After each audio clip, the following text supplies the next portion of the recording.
Jesus opening his word from Australia, Denmark, Israel, Japan, New Zealand, Northern Ireland, Republic of Ireland, Singapore, South Africa, United Kingdom, Thailand, the Philippines, United States, and throughout the world.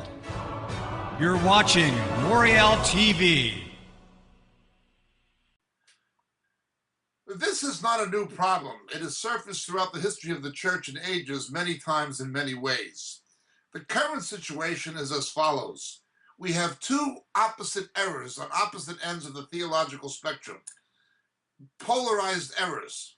One is the error of replacement theology, supersessionism, that says God has no prophetic purpose for Israel and the Jews, that the church has replaced Israel, etc. This is complete and utter nonsense. It is a false teaching. It will lead to a misunderstanding of other doctrine, especially eschatology and the return of Jesus. That is one error. There's an opposite error, however, where we have people, even non-Jews, becoming Judeo-centric, where you've got so-called messianic fellowships, which I've heard mockingly referred to as synagogues, where they're putting Gentiles under the law, even Gentiles undergoing ritual circumcision. Completely absurd, where people are lifting up Jewishness instead of Jesusness. What they're actually doing is taking one expression of Jewish culture, diasporic Ashkenazi Jewish culture, mixing it with charismatic extremism, not that I'm anti-charismatic, and they're calling this somehow messianic. Well, it's not Israeli Jewish culture, it's not Yemenite Jewish culture, it's not Sephardic Jewish culture. It's certainly not biblical Jewish culture. It's Yiddishkeit.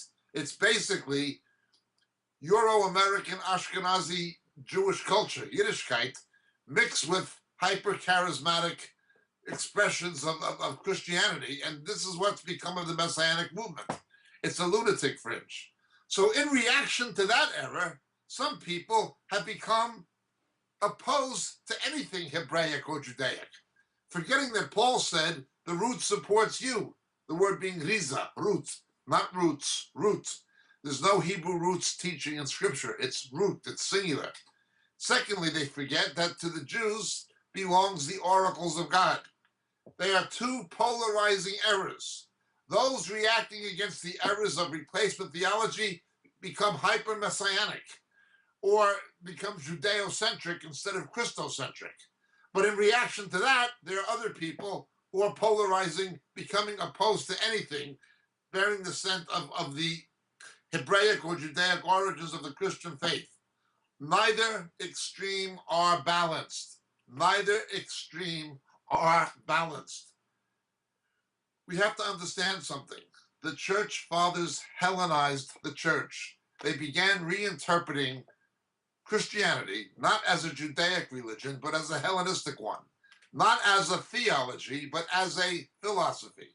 We must go back to the way the apostles handled Scripture. They came from the Jewish culture of the Second Temple period. We see this. The New Testament handles the Old Testament in the same way the Qumran literature, the Dead Sea Scrolls do. This is the factual reality. Be careful of people who deny the Judaic origins, theologically, of the Christian faith and the need to understand and interpret the Scriptures in that context. Be careful of those people. They're misguided. They've imposed a culture alien to Scripture that originates with the church fathers and that was propagated throughout the centuries, and they imposed it on Scripture. Completely wrong. On the other hand, be careful of those who are lifting up Jewishness all the time and trying to make Gentiles become observant as Jews. You can't keep the law anyway.